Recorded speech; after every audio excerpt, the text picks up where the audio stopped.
Artist Kevin Kao is interested in the perception of value and its relationship to history, craft, and authorship. I continually question these ideas, he says, through a uniquely clay perspective, examining how the material has been handled historically and how I can use it to address body, identity, and otherness. In works displayed at the Kranzberg Gallery in St. Louis, he explores the phenomenon of breathing and manifests air into physical form through metallic, shimmery, and reflective sculptures made of clay, in an exhibition he titles With Breath.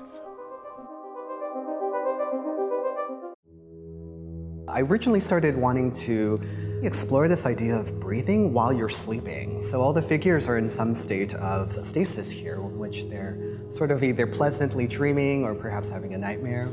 But as the pandemic kind of started to happen early in 2020, the work really did shift. I think paired with the death of George Floyd, in which he started saying, "I can't breathe," the exhibition really, and the body of work really has taken a different point of view.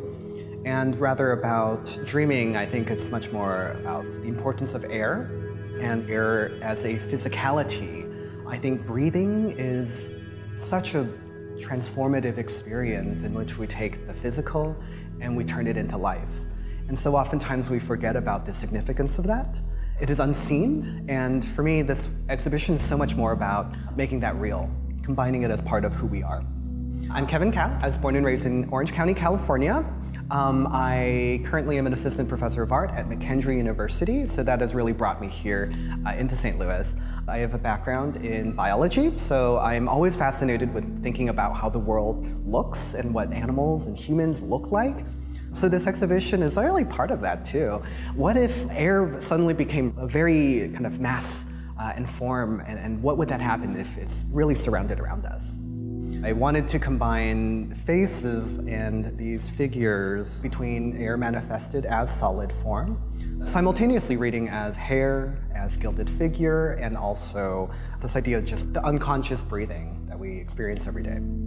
The work is made out of ceramic, it's clay, it's material. I predominantly identify as a clay artist, clay sculptor, figurative artist.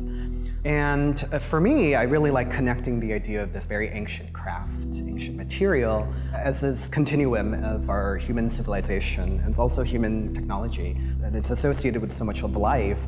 I build primarily out of coil. They are vessels, essentially, and much in the way that vessels are intended to breathe and hold things, I think of it as a metaphor for the human body, too. It's a container of organ, blood, flesh, all those things that are so magical in the physical qualities of our life.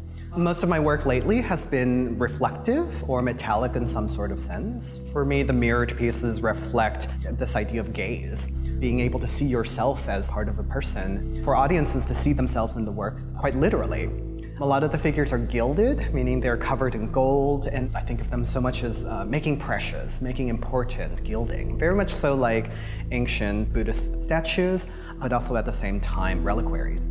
And for me, it's a process of putting importance in these figures. Simultaneously, they're all me, but also not at the same time.